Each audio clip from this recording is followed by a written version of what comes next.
Hi, నేను Ramesh. So ఇవాళ video వచ్చేసి చిన్న పైథాన్ కోడ్ ఉపయోగించి మల్టిపుల్ ఎక్సెల్ ఫైల్స్లోని డేటాని సింగిల్ ఎక్సెల్ ఫైల్లో ఎలా కంబైన్ చేయాలో చూద్దామండి. ఓకేనా? సో దానికోసం ఇక్కడ కొన్ని ఎక్సెల్ ఫైల్స్ అయితే తీసుకున్నాను. ఓకేనా? సో ఈ ఎక్సెల్ ఫైల్స్ వచ్చేసి లాస్ట్ టైం మనం స్ప్లిట్ చేసాం కదా, ఆ ఫైల్స్ అనమాట. ఆ స్ప్లిట్ వీడియో అయితే కమెంట్లో ఇచ్చాను, చూడండి. ఓకేనా? సో ఇక్కడ మల్టిపుల్ ఎక్సెల్ ఫైల్స్ అయితే ఉన్నాయి కదా, సో వీటిని కంబైన్ చేసి మనం సింగిల్ ఫైల్ లాగా చేయాలి. మరి మల్టిపుల్ ఎక్సెల్ ఫైల్స్లో ఏమున్నాయి? ఇక్కడ ఫినాన్స్, హెచ్ఆర్, ఐటీ, సేల్స్ అనేది ఫినాన్స్ సంబంధించిన ఎంప్లాయీస్ యొక్క సాలరీ డీటెయిల్స్ అనేది ఈ ఫినాన్స్ ఎక్సెల్ ఫైల్లో ఉన్నాయి.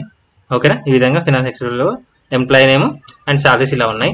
సో అదేవిధంగా హెచ్ఆర్ సంబంధించిన ఎంప్లాయీ నేమ్స్ అండ్ వాళ్ళ సాలరీస్ అనేది హెచ్ఆర్ ఫైల్లో ఉన్నాయన్నమాట. ఓకేనా? సో ఈ విధంగా ఒక్కొక్క డిపార్ట్మెంట్ సంబంధించిన వాళ్ళ డీటెయిల్స్ అయితే ఒక్కొక్క డిపార్ట్మెంట్ ఫైల్లో ఉన్నాయి. సో ఈ విధంగా ఇక్కడ ఒక 4 ఫైల్స్ ఉన్నాయి కదా, సో వీటన్నింటినీ కంబైన్ చేసి మనం సింగిల్ ఫైల్ లాగా చేద్దామండి. మరి దీనికి ఈజీగా మనం కాపీ చేసుకొని పేస్ట్ చేసుకోవచ్చా అనొచ్చు, కానీ ఇక్కడ ఒక 4 డిపార్ట్మెంట్సే ఉన్నాయి. సో ఒకవేళ మనకి 20 కానీ 100 కానీ 1000 డిపార్ట్మెంట్స్ ఉన్నాయనుకోండి, 1000 ఎక్సెల్ ఫైల్స్ ఉన్నాయనుకోండి, సో మనం కాపీ చేసుకుంటూ పేస్ట్ చేయాలంటే మనకు టైం సరిపోతుంది, అంటే రోజులు గడిచిపోతాయి. సో అలా కాకుండా మనము చిన్న పైథాన్ కోడ్ ఉపయోగించి ఒక వితిన్ లెస్ దెన్ 1 minute మనం రన్ చేసి ఒక కంబైన్ ఫైల్ అయితే క్రియేట్ చేయొచ్చు. సో అదేలాగో చూద్దాం. సో ఇక్కడ పైథాన్ అయితే ఓపెన్ చేయండి. సో ఐడియల్ పైథాన్ ఓపెన్ చేశాను. సో ఇక్కడ పైథాన్ కోడ్ రాయడానికి మనం ఒక న్యూ ఫైల్ అయితే పైథాన్ ఓపెన్ చేసినాక న్యూ ఫైల్ అయితే క్రియేట్ చేయండి. సో దీంట్లో ఆ కోడ్ ఇచ్చేసేయండి. సో ఈ కోడ్ ఇచ్చేయండి. ఈ కోడ్ నేను కమెంట్లో ఇస్తాను, సో అక్కడి నుంచి డిస్క్రిప్షన్లో ఇస్తాను, అది అక్కడి నుంచి కాపీ చేసుకోండి. సో ఈ కోడ్ గురించి నేను నెక్స్ట్ కంటిన్యూస్గా నేను ఒక్కొక్క లైన్ ఎక్స్ప్లెయిన్ చేస్తాను తర్వాత. సో ఇప్పుడు మనము ఈ కోడ్ని ఫస్ట్ అయితే ఇది సేవ్ చేసుకుందాం. ఈ పైథాన్ అనేది సేవ్ చేసుకుందాం. Save as. ఈ కోడ్ దేనికి ఉపయోగపడుతుంది? ఇది రన్ చేయడానికి, ఈ ఫోల్డర్లో ఉన్న ఫైల్స్ రన్ చేయడానికి ఉపయోగపడుతుంది. సో కంబైన్, ఏదైనా నేమ్ ఇచ్చేయండి, కంబైన్ ఫైల్స్. సో ఇచ్చేసిన తర్వాత దీన్ని రన్ చేయండి. ఈ విధంగా రన్ చేయండి. రన్ చేయగానే సో క్రియేట్ అయిపోయింది కదా, ఇక్కడ మనకి ఎర్రర్ ఏం రాకుండా so all files combined into some combined ఫైల్లోకి వచ్చేసాయని చెప్పేసి ఒక ఇచ్చేసింది కదా. సో ఇక్కడ ఒకసారి కంబైన్డ్ ఫైల్ అయితే క్రియేట్ అయింది కదా, సో దీన్ని చూద్దాం.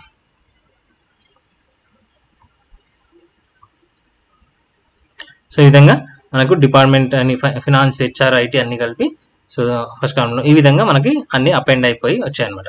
సో ఇది ఎక్కడిక్కడి నుంచి వచ్చాయని కూడా మనకు సోర్స్ నేమ్ కూడా ఒక కాలం కూడా క్రియేట్ అయిపోయి, సో ఈ ఫినాన్స్ నుంచి ఈ డేటా వచ్చింది, హెచ్ఆర్ ఫైల్ నుంచి ఈ డేటా వచ్చింది అని చెప్పేసి కూడా మనకు చూపిస్తుంది అనమాట. సో ఈ విధంగా మనము వితిన్ లెస్ దెన్ 1 minute అయింది కదా, లెస్ దెన్ 1 minute మనం ఇలా కంబైన్ చేయొచ్చు అనమాట. ఎన్ని ఫైల్స్? ఆల్మోస్ట్ 1000 ఫైల్స్ ఉన్నా కానీ ఈజీగా మనం కంబైన్ చేయొచ్చు. ఓకేనా? సో ఇప్పుడు ఇది ఎలా కోడ్ రాయాలో మనం స్టెప్ బై స్టెప్ అయితే చూద్దాం. ఓకేనా? ఓకే, మరి ఆ Python code line by line explain చేయడానికి అయితే ట్రై చేస్తాను. సో ఇక్కడ జూపిటర్ నోట్బుక్ అయితే తీసుకుందాము. సో దీంట్లో వచ్చేసి మనకి కోడ్ వేయగానే ఆ కోడ్ యొక్క డిస్ప్లే అనేది మనకు అవుట్పుట్ కూడా చూడొచ్చు కదా. సో దానికోసం నేను జూపిటర్ నోట్బుక్ జూపిటర్లో ఒక న్యూ ఫైల్ అయితే తీసుకోగానే ఇక్కడ మనకి ఏ కోడ్ రన్ చేస్తాం ఉంది కదా, కెనరా అడుగుతుంది కదా. సో మనం పైథాన్ 3 కోడ్ రన్ చేస్తున్నాం కాబట్టి, పైథాన్ 3 వర్షన్ రన్ చేస్తున్నాం కాబట్టి సో అదే డిఫాల్ట్గా వచ్చింది, అది సెలెక్ట్ చేసుకుంటున్నాను. లేదా మీరు ఆర్ కోడ్ కానీ పైథాన్ వర్షన్స్లో వేరే వర్షన్స్ కూడా దీంట్లో రన్ చేయొచ్చు. సో నేను అదే డిఫాల్ట్గా పైథాన్ 3 అనేది తీసుకున్నాను. నెక్స్ట్ మనం కోడ్ అయితే ఎంటర్ చేద్దాం. సో నార్మల్గా పైథాన్ అంటే import pandas as PD. So libraries, మనకు లైబ్రరీస్ కావాలి కదా. సో పాండాస్ లైబ్రరీ ఇన్స్టాల్ చేసుకున్నాము. సో పాండాస్ని మనము షార్ట్కట్లో పీడీ అంటే ఎక్కడెక్కడ మనం వాడతాము, పీడీ అనేది షార్ట్కట్లో వాడదామని చెప్పేసి పీడీ అని రాశాను. సో నెక్స్ట్ ఇంకోటి గ్లోబ్ కూడా వాడాలి. దీనిలో మన కోడ్లో గ్లోబ్ ఉంది and OS. Okay, so globe అనేది కూడా ఒక లైబ్రరీ. So enter కొట్టేస్తున్నాను. దాన్ని అదే షార్ట్కట్లో ఉంది, మనకి ఇంకా షార్ట్కట్ వస్తుంది కదా. సో ఇంపోర్ట్ ఓఎస్ కూడా ఒక లైబ్రరీ. సో ఓఎస్ కూడా మనం తీసుకున్నాం. సో ఈ ఓఎస్ వచ్చేసి మనకి ఆ ఫోల్డర్స్ యొక్క పాత్ జాయిన్ చేయడానికి కానీ వాటికైనా ఉపయోగపడుతుంది. గ్లోబ్ అనేది ఆ ఫోల్డర్లోని ఫైల్స్ సెర్చ్ చేయడానికి కానీ ఉపయోగపడుతుంది అన్నమాట. సో ఇప్పుడు మనం ఫస్ట్ అయితే మనకి ఏం కావాలి, ఫస్ట్ స్టెప్ వచ్చేసి అసలు ఆ ఫోల్డర్ ఎక్కడ ఉంది, సో ఆ ఫోల్డర్లో ఫైల్స్ ఏంటి, సో ఆ ఫైల్స్ అన్నిటిని ఒక డేటా ఫ్రేమ్లో అపైన్ చేయాలి, ఒక లూప్ ఇచ్చి డేటా ఫ్రేమ్లో అపైన్ చేయాలి. అపైన్ చేసిన తర్వాత ఆ డేటా ఫ్రేమ్ని ఒక న్యూ ఎక్సెల్ ఫైల్ తీసుకొని దాంట్లోకి మనము ట్రాన్స్ఫర్ చేయాలి. ఓకేనా. సో ఫస్ట్ అయితే ఫోల్డర్ పాత్ కావాలి మనకి. ఫోల్డర్ పాత్ కావాలంటే దానికి ఒక నేమ్, ఫోల్డర్ పాత్ అని నేమ్ ఇచ్చేయండి. ఫోల్డర్ పాత్ ఈక్వల్ ఎక్కడ ఉంది ఫోల్డర్ పాత్, మనం ఏదైతే ఫైల్స్ ఉన్నాయో అదే ఫోల్డర్ పాత్ కదా. సో ఫోల్డర్ పాత్ ఆ ఫైల్స్ యొక్క అడ్రస్ తీసుకోండి, రైట్ క్లిక్ ఇవ్వండి, ఇక్కడ కాపీ అడ్రస్ తీసుకోండి. తీసుకొని సో స్ట్రింగ్, ఓకే, ఈ మన స్పెషల్ క్యారెక్టర్ కాకుండా ఆ స్ట్రింగ్ లాగా ఉపయోగపడుతుంది. ఫోల్డర్ పాత్ ఇచ్చేసాం. నెక్స్ట్ ద ఫోల్డర్లో ఏమేమి ఫైల్స్ ఉన్నాయి, ఫస్ట్ ఫైల్స్ కావాలి కదా. ఆ ఫైల్స్ యొక్క పాత్స్ అన్ని ఇచ్చేస్తే ఈ పైథాన్ అనేది రీడ్ చేసి దాంట్లో ఉన్న డేటాని అపెండ్ చేస్తుంది కదా. ఓకే, అపెండ్ చేయడానికి మనకు హెల్ప్ అవుతుంది కదా. సో మరి అందులో ఎన్ని ఫైల్స్, ఆ ఫోల్డర్ ఎన్ని ఫైల్స్ ఉన్నాయో కావాలి. సో ఫోల్డర్లో ఎన్ని ఫైల్స్ ఉన్నాయో కావాలి కాబట్టి మనం ఆల్ ఫైల్స్ అని దానికి ఒక నేమ్ ఇచ్చేద్దాం. ఆల్ ఫైల్స్ ఈక్వల్ టు ఇది globe. ఇది ఏం వాడుతున్నాము, సెర్చ్ చేస్తున్నాం. ఆ ఫోల్డర్లో ఉన్న ఫైల్స్ అని సెర్చ్ చేయాలి. అంటే ఎలా సెర్చ్ చేస్తున్నాము, ఫస్ట్ అయితే ఈ వచ్చిన ఫైల్స్ అన్నింటికి ఈ పాత్ అయితే యాడ్ చేసాం. ఓకేనా. os.path.join ఏదైతే ఫోల్డర్ పాత్ ఉందో, మన ఫోల్డర్ పాత్కి వచ్చిన ఎక్సెల్ఎస్ ఫైల్స్ ఏమున్నాయి, ఇప్పుడు గ్లోబ్ అనేది ఆ ఎక్సెల్ ఫైల్స్ అన్ని సెర్చ్ చేస్తుంది. ఎక్సెల్ ఫైల్స్ మరి సెర్చ్ చేయడానికి మనకు ఒక స్ట్రింగ్, అది మన star.xlsx అంటే ఈ .xlsx అన్ని కూడా ఆ ఫైల్స్ అన్ని కూడా సెర్చ్ చేయమని చెప్పేసి, ఈ టైప్ ఆఫ్ ఫైల్స్ అన్ని కూడా సెర్చ్ చేయమని చెప్పేసి గ్లోబ్ ఉపయోగించి మనం సెర్చ్ చేస్తున్నాము. అదేవిధంగా అవన్నిటికి ఈ ఓఎస్ పాత్ అనేది జాయిన్ చేస్తున్నాం. ఏదైతే మనకి ఫోల్డర్ పాత్ ఉందో ఆ పాత్ అనేది జాయిన్ చేస్తున్నాం. ఓకేనా, ఓఎస్ పాత్ జాయిన్ ఉపయోగించి. సో ఇప్పుడు మనకు ఒకసారి అవుట్పుట్ చూద్దాం. Output file print all files ఉంది కదా. ఏమవుతుంది, అన్నిటికీ ఒకసారి రన్ చేస్తే ఏమైంది, మనకు ఒకటి GOB అని రాసిన, ఇది గ్లోబ్ కరెక్ట్ రాసేసి మళ్ళీ ఒకసారి రన్ చేసాం అనుకో. సో ఫోల్డర్ పాత్ మనం ఏదైతే టాప్ రాసిన చూపిస్తుంది కదా, os.path join, okay, all files globe. Okay, folder path FOLDER folder path కరెక్టే, పాత్ os.path. ఇంకేముంది ఫోల్డర్ పాత్లో ఏముంది, నేమ్ ఫోల్డర్ పాత్ అనేది ఎర్రర్ ఉంది, ఫోల్డర్ పాత్ డిఫైన్ కరెక్ట్ చేయలేదా. సో కంబైన్డ్ ఇది కరెక్టే. ఫోల్డర్ పాత్ వచ్చేసి ఫోల్డర్, ఓకే, FOLDER, సరే రైట్. సో మనకి మళ్ళీ ఒకసారి క్లిక్ చేస్తే సో ఏదైతే పాత్ ఉందో ఆ పాత్ తర్వాత ఉన్న ఫైనాన్స్ అనే ఎక్సెల్ ఉంది, అండ్ ఇది HR అనే ఎక్సెల్ ఉంది, అండ్ IT అనే ఎక్సెల్ ఉంది. ఇవన్నీ ఎక్సెల్స్ ఏవైతే ఉన్నాయో అన్ని ఎక్సెల్స్ యొక్క పాత్ అయితే ఇక్కడ వచ్చేస్తుంది. ఓకేనా. సో ఇప్పుడు పాత్ వచ్చింది, అన్ని పాత్స్ అయితే వచ్చినాయి, ఎన్ని ఫైల్స్ ఉంటే అన్ని ఫైల్స్ పాత్ అయితే వచ్చింది. ఓకేనా. సో ఇప్పుడు మనము ఈ ఒక లూప్ రాసి ఫస్ట్ అయితే ఒక ఎంటీ డేటా ఫ్రేమ్ తీసుకుందాం. మనం ఒక ఏదైనా కంబైన్ చేసినప్పుడు ఒక న్యూ ఎక్సెల్ ఫైల్ తీసుకుంటాం కదా, అట్లా ఇక్కడ ఒక ఎంటీ డేటా ఫ్రేమ్ తీసుకుందాం. డేటా ఫ్రేమ్ ఈక్వల్ టు ఇక్కడ ఎంటీ డేటా ఫ్రేమ్ తీసుకొని ఒక లూప్ రాద్దాం. For file in all files. So మనకు ఇంతకుముందు VBL ఎలా ఉందో అలా all files, file each file అనే రాస్తాం కదా, అలానే ఇక్కడ ఒక లూప్ రాసి for file in all files, ఇక్కడ ఆల్ ఫైల్స్ అనే దాంట్లో ప్రతి ఫైల్ని ఏం చేయాలి, దానికి ఒక డేటా ఫ్రేమ్ లాగా డిఫైన్ చేసేసి pd.read_excel ప్రతిసారి క్వశ్చన్ ఎక్సెల్ ఏదైతే ఫైల్ ఉందో ప్రతి ఫైల్ని రీడ్ చేసేసి ఒక డేటా ఫ్రేమ్ లాగా డిఫైన్ చేసుకోవాలి. ఓకేనా, డేటా ఫ్రేమ్ లాగా ప్రతి ఫైల్ని రీడ్ చేస్తుంది. ఓకేనా, రీడ్ చేస్తే ఒకసారి రీడ్ చేసిన తర్వాత ఒకసారి రీడ్ చేద్దాం. రీడ్ చేస్తే ఏమొస్తుందో ఒకసారి ప్రింట్ చేద్దాం. Print df. ఓకే, సో ఈ విధంగా మనకి ప్రతి ఫైల్ని రీడ్ చేస్తుంది. సో రీడ్ చేసిన తర్వాత మనము ఏం చేద్దామంటే ఏదైతే పక్కన ఇక్కడ అన్ని ప్రతి డిపార్ట్మెంట్ ఎంప్లాయీస్ ఆల్రెడీ ఫైనాన్స్ కానీ HR కానీ అన్ని ఫైల్స్ కూడా రీడ్ చేస్తుంది. రీడ్ చేసిన తర్వాత ఇక్కడ పక్కన ఒకటి ఇంకొక కాలం ఇద్దాం అనుకున్నాం కదా, df.read దాని పేరు ఏమైనా ఇవ్వండి.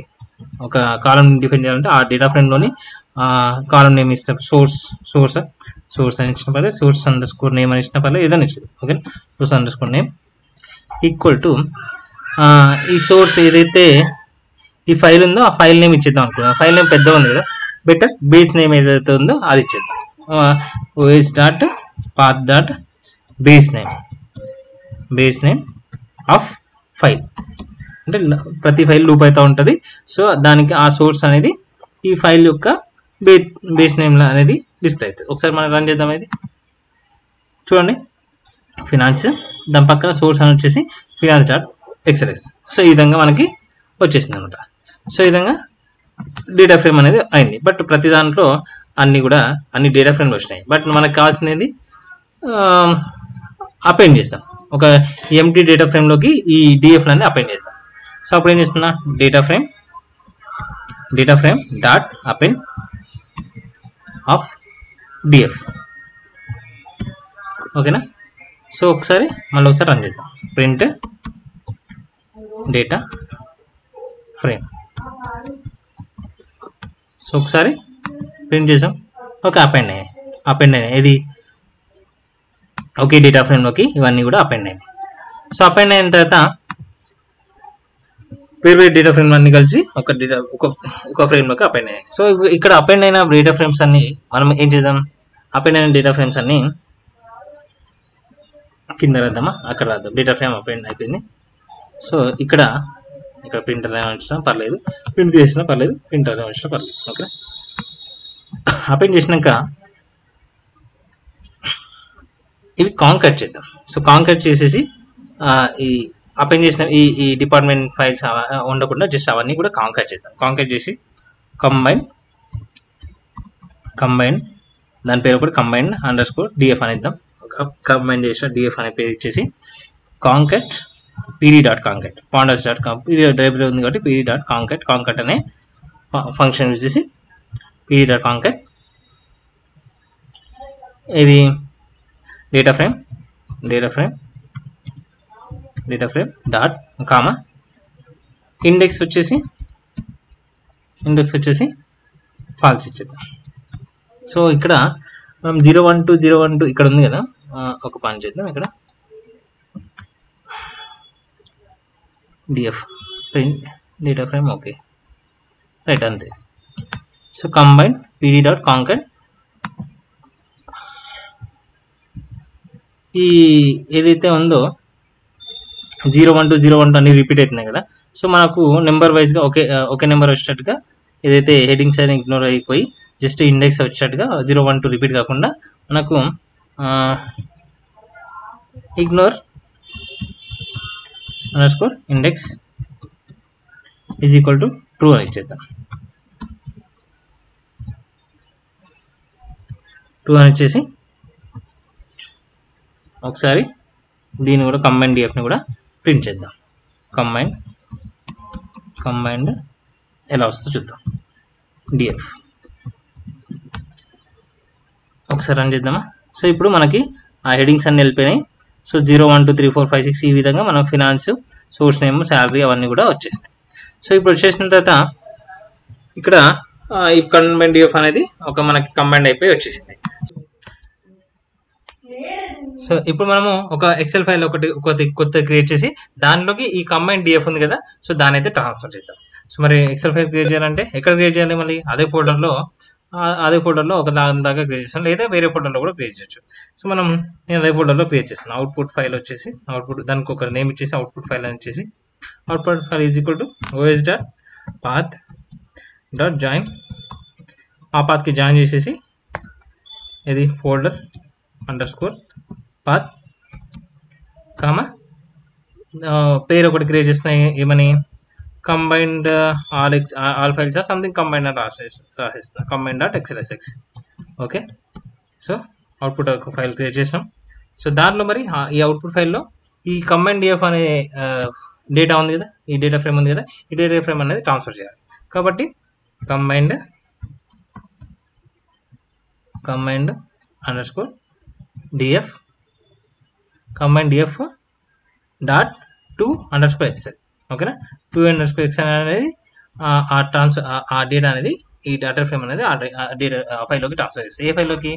సో ఏదైతే మనం పేరు ఇచ్చామో అవుట్పుట్ ఫైల్ అని ఇచ్చాం కదా, అవుట్పుట్ ఫైల్, అవుట్పుట్ ఫైల్ అక్కడ ఏమి ఇస్తే అలా రాయండి, అవుట్పుట్ ఫైల్ కామా. ఇప్పుడు ఇండెక్స్ ఇదంతా మనకి ఇది అవసరం కదా, 0, 1, 2 ఇది అవసరం లేదు కదా. సో కాబట్టి ఇండెక్స్ అనేది ఫాల్స్ పెట్టేద్దాం, కావాలంటే ట్రూ పెట్టవచ్చు లేదా ఫాల్స్ పెట్టేద్దాం. సో ఫాల్స్ పెట్టేస్తాం. ఓకేనా. ఫాల్స్ పెట్టేసి మనకు ఒక అవుట్పుట్ అయిపోయింది, ఇంకా రన్ అయిపోయింది కోడ్ అని చెప్పడానికి ప్రింట్ అని రాసేద్దాం. ప్రింట్ ఇఫ్ సో ఇన్వర్టర్ కామర్స్లో పెట్టేస్తాం కదా, ఆల్ ఫైల్స్ కంబైన్డ్ అని రాద్దామా. ఆల్ ఫైల్స్ కంబైన్డ్ ఇంటూ అని రాసేసి దాని అవుట్పుట్ ఫైల్ నేమ్ ఇచ్చేద్దాం. Output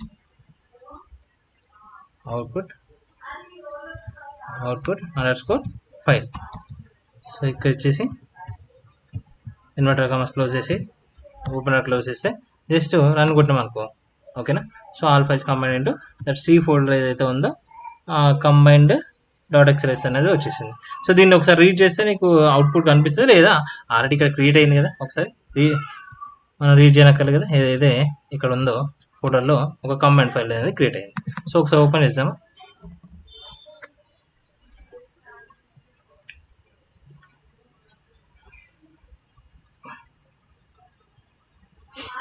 okay. Finance, HR, IT, sales ఇవన్నీ కూడా కంబైండ్ అయిపోయి వచ్చేస్తుంది అనమాట. సో ఈ విధంగా మనం ఈ విధంగా అయితే ఆటోమేట్ చేయొచ్చు పైథాన్ ఉపయోగించి. సో చాలా సింపుల్, చిన్న కోడే, జస్ట్ చూడండి, ఒక చిన్న కోడే కదా. సో చిన్న జస్ట్ కోడ్, దీంట్లో కూడా మనకు ఇవన్నీ కూడా అవసరం లేదు కదా, జస్ట్ మనం ఇవన్నీ ఎక్స్ప్లెయిన్ చేయడానికి ఉన్నాయి కదా, అంతే కదా. సో మనం ఈజీగా ఇంత చిన్న కోడ్ రాసేసి మనం ఈజీగా ఆటోమేట్ అయితే చేయొచ్చు. ఓకేనా. సో మీకు ఈ కోడ్ అయితే నేను డిస్క్రిప్షన్లో ఇస్తాను. సో మీరు పైథాన్ ఇన్స్టాల్ చేసేసి ఇలాంటి ఫైల్స్ కంబైన్ చేయడానికి కానీ, స్ప్లిట్ చేయడానికి కానీ, సో ఒక సిరీస్లో అయితే పార్ట్ బై పార్ట్ పెడతాను మన రిక్వైర్మెంట్ ఏవైతే ఉన్నాయో.